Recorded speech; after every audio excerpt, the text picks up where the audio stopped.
Road to Basketball Africa League 2022 ou alors 2022. Cependant, on constate encore une faible visibilité des équipes qui y prennent part et même de la compétition en elle-même. Est-ce un problème de vision marketing ou alors simplement de culture? On en parle avec nos experts sur le plateau et ceux qui seront bien évidemment en décrochage tout à l'heure et qui nous attendent déjà au bout du fil. Mais avant, revenons sur ce reportage que nous aurons dû vous proposer la semaine dernière, mais avec des problèmes techniques, nous n'avons pas pu, qui a été signé de nos confrères de la BBC Afrique. On regarde et on se retrouve derrière.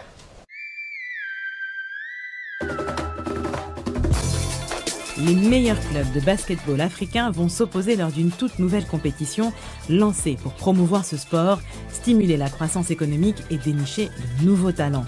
Ce qui explique l'intérêt de la NBA à organiser une ligue hors des États-Unis pour la première fois de son histoire. Nous sommes ici en Afrique parce que nous pensons pouvoir y avoir un impact énorme. Nous y voyons une opportunité pour ce continent de plus d'1 milliard de personnes avec cette affinité incroyable pour le basket. La FIBA, l'instance dirigeante du basket mondial, est aussi impliquée à la recherche du prochain Joel Embiid ou Pascal Siakam. Cette compétition remplace l'ancienne Coupe d'Afrique des clubs champions, un ancien tournoi panafricain en place depuis 1971. Prévu en mars dernier, son lancement a été freiné par la Covid-19. Alors, comment va-t-elle fonctionner ? Eh bien, c'est un peu comme la Ligue des champions européenne de football. 12 équipes participent à la compétition et pour la saison inaugurale, les clubs champions d'Angola, d'Égypte, du Maroc, du Nigeria, du Sénégal et de la Tunisie étaient qualifiés d'office. Les 6 autres clubs ont dû passer par une phase qualificative. Des clubs représentant l'Algérie, le Cameroun, Madagascar, le Mali, le Mozambique et le Rwanda ont arraché leurs billets. À l'origine, 7 villes d'Afrique devaient accueillir les matchs. Mais en raison de la pandémie, ils se tiendront tous dans la Kigali Arena. L'opportunité d'attirer les supporters rwandais. Ils pourront voir tous ces anciens joueurs et actuels joueurs de la NBA au Rwanda jouer localement. Pour moi, le potentiel est énorme. Nous nous propulsons par nous-mêmes du niveau amateur au niveau professionnel.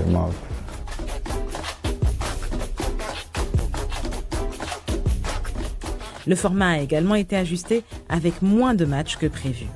Les équipes sont divisées en 3 groupes de 4.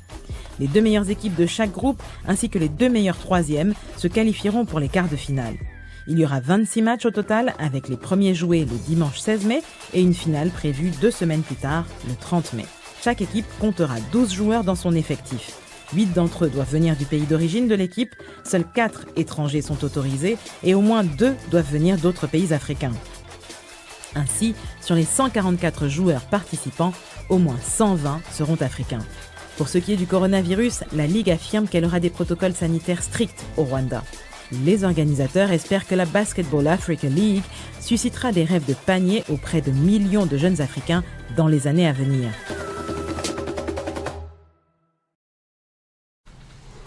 Merci donc à nos amis de la BBC Afrique pour cet élément. Alors, Francis Longuené, pourquoi selon vous, peut-être on posait la question déjà la semaine dernière, mais ça concernait le basketball camerounais, mais pourquoi selon vous le basketball africain dans sa globalité a du mal à se développer? Pourquoi la mayonnaise a du mal à prendre finalement?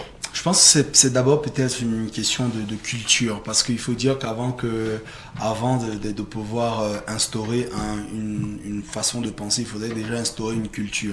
Est-ce qu'en Afrique on a la culture du basketball? Je vais dire oui et je vais dire non. Oui, parce que dans des pays quand même, l'Afrique de plus en plus, d'ailleurs c'est l'une des raisons pour lesquelles pour la première fois de son histoire la NBA a décidé de sortir du continent américain, c'est parce qu'elle s'est rendue compte qu'il y avait non seulement des passionnés mais des talents également en Afrique.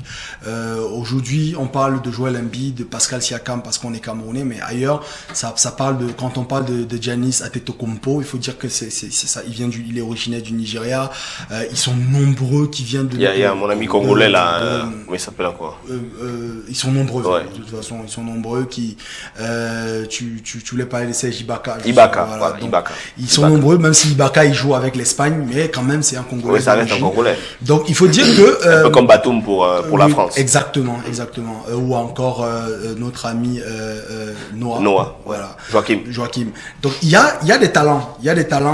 D'ailleurs, avant même ceux qu'on évoque, il y avait même déjà des talents comme ceux, par exemple, celui qui a permis de découvrir Embiid et Pascal Siakam Mbamute. Donc il y a des talents, ils s'en sont rendus compte, mais maintenant au-delà de ces talents-là, il faut une culture. Et la culture, elle est développée par les fédérations locales. Et c'est pour ça que je reviens sur la problématique. C'est que tant que nos fédérations locales ne sont pas assez développées et ne sont pas assez ouvertes sur le monde, elles auront du mal à pouvoir inculquer la culture du basketball. Qu'est-ce qu'il faut aujourd'hui? On peut dire qu'après le football, les Camerounais sont impliqués de plus en plus dans la culture du volleyball. Ouais. Pourquoi? Parce que la fédération de volleyball est structurée et propose quand même un certain nombre de spectacles et surtout gagne des trophées.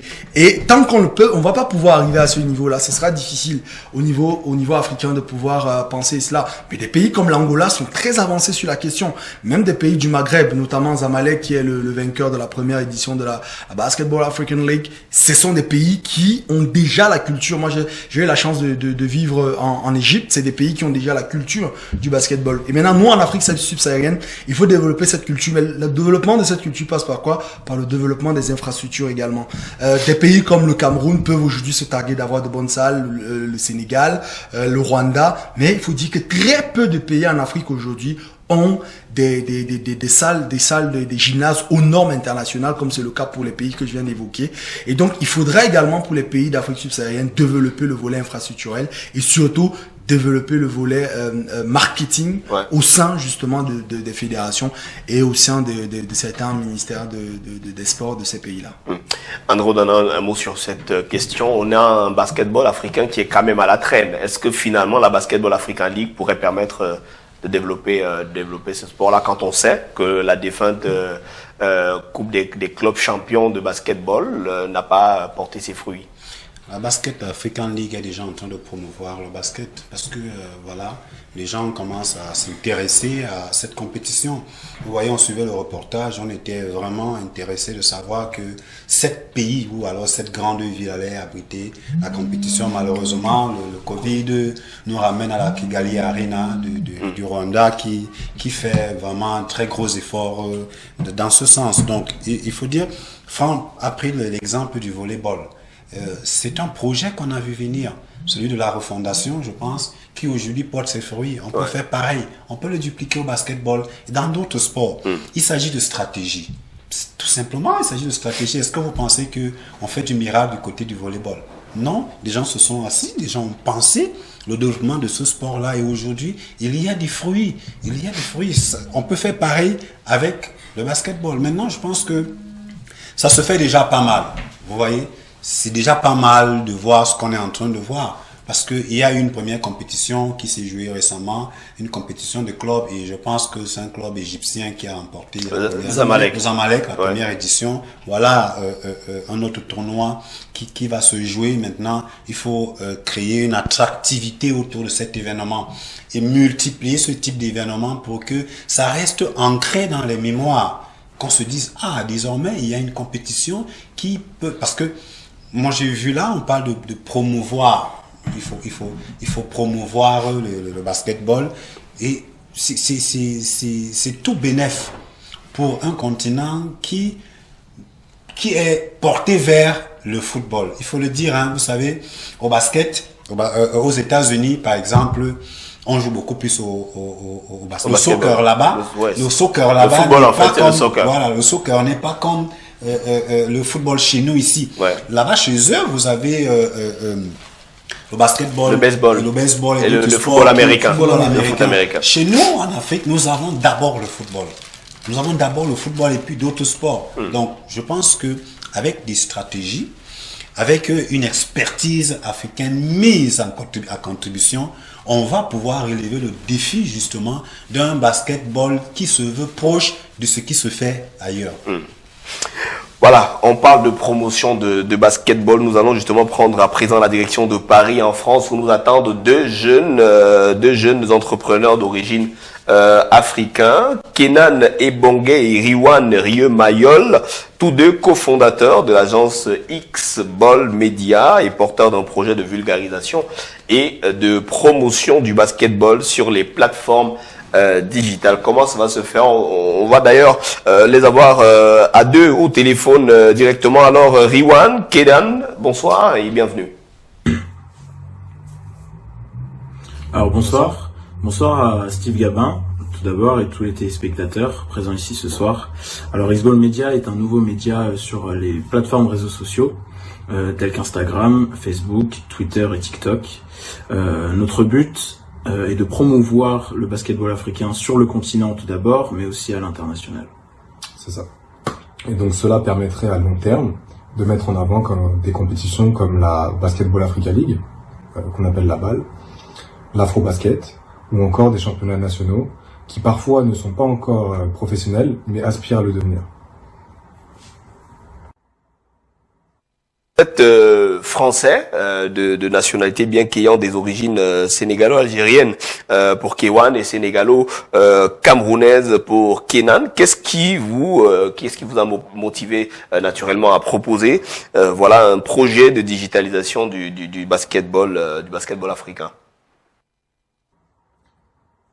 Qu'est-ce qui vous a justement motivé à proposer un projet de digitalisation du football africain? Certes, vous avez répondu à celle de savoir qu'est-ce qui vous a motivé à mettre sur pied cette plateforme entrepreneuriale, mais pourquoi la digitalisation du basketball africain selon vous? Aujourd'hui, les réseaux sociaux sont la nouvelle plateforme de communication. Ils se développent considérablement dans le monde et aussi en Afrique. On voit par exemple des réseaux comme Instagram ou Facebook qui se développent de plus en plus et qui touchent un grand nombre de personnes. Faisant partie de la génération réseaux sociaux avec Kenan, il était tout naturel pour nous de nous insérer via ces plateformes qui touchent un grand nombre de personnes de manière simple et efficace. Vous êtes français de nationalité, bien qu'ayant des origines sénégalo-algériennes pour Kewan et sénégalo-camerounaise pour Kenan. Qu'est-ce qui vous a motivé naturellement à proposer voilà un projet de digitalisation du basketball africain? Oui, bien sûr, nous sommes français, mais aussi d'origines africaines, comme vous l'avez si bien dit. Nous sommes très attachés à nos origines africaines, ayant vécu une petite partie de notre vie sur le continent, notamment au Sénégal. Et c'est justement en vivant en France que on a remarqué ce phénomène du fait que le sport africain et le basketball africain, pour notre cas, n'est pas assez diffusé sur le continent européen et aussi partout dans le monde.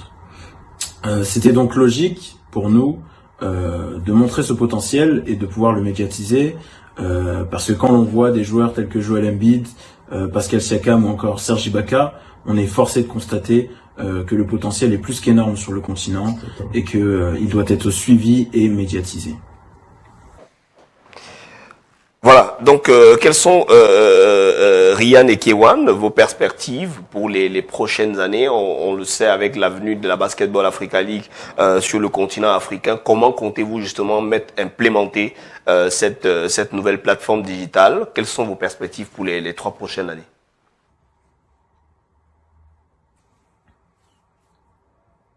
Alors, nos perspectives les 3 prochaines années, je dirais être le média numéro 1 donc sur le continent et à l'international. Je dirais aussi travailler en collaboration avec les instances dont vous nous avez parlé, donc la NBA Africa et la FIBA Afrique. Voilà. Promouvoir le basketball africain sur le continent et à l'international. Et bien sûr, une chose très importante et qui nous tient à cœur, médiatiser les talents qu'il y a sur le continent africain et pouvoir les mettre en avant et les suivre. Voilà, pour sortir peut-être cette question, vous avez essayé de la répondre tout à l'heure, c'est de savoir quelles sont les démarches que vous avez justement entreprises aujourd'hui au niveau des instances pour porter votre projet auprès notamment des instances africaines comme FIBA Afrique, du basketball ou encore au niveau de la NBA Africa. Alors, nous n'avons pas eu encore de démarche officielle, si je peux dire, mais Xball Media était par contre présent à la première édition de la Basketball Africa League à Kigali au Rwanda, une édition très remarquée et très impressionnante, je pense. Nous avons eu la chance à ce moment-là de rencontrer pas mal de monde, dont Monsieur Amadou Galofa, le commissaire de la Basketball Africa League. Mais à ce moment-là, nous n'avions pas encore lancé le média, et c'est pourquoi il n'y a pas eu de démarche officielle entreprise. Le fait est que maintenant, cela fait 3 semaines que nous avons lancé le média. Et ce serait vraiment une réelle opportunité de travailler en collaboration avec ces instances.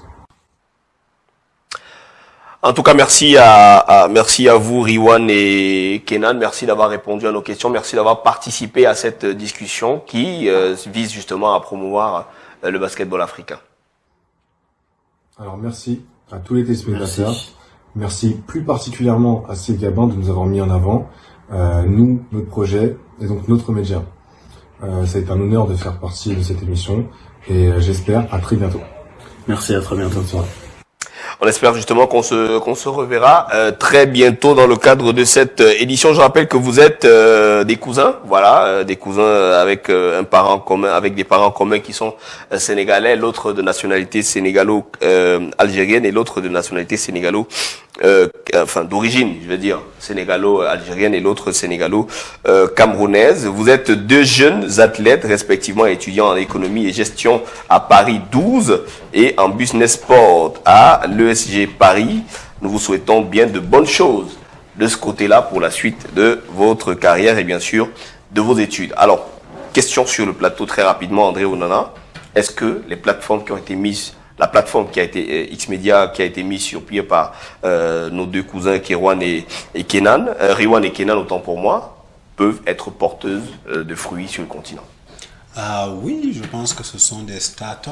Et les startups, justement, ont ceci de particulier que ça vient régler un problème qui n'est pas perçu par tout le monde. Ouais. C'est-à-dire, je fais un parallèle avec une start-up qui a été proposée en 2020 à Samuel Eto'o pour réduire un peu, pour permettre aux personnes qui se déplaçaient d'avoir des kilos en faisant simplement une demande. Ça règle un problème. Donc les start-up viennent justement régler un problème et pourquoi pas, ils sont dans un environnement où ça se développe très vite.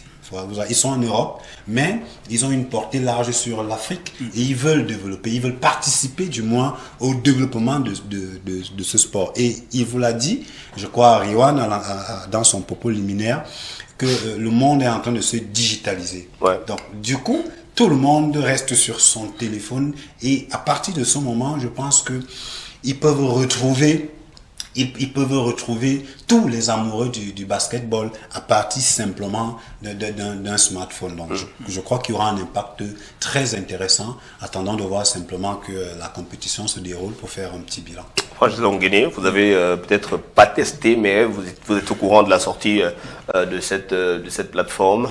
Si on veut parler de la viabilité ou de la fiabilité, est-ce que vous pouvez en témoigner aujourd'hui? Bien sûr, il faut dire que aujourd'hui, André l'a très bien illustré. Nous sommes dans une ère de digitalisation et de transformation digitale.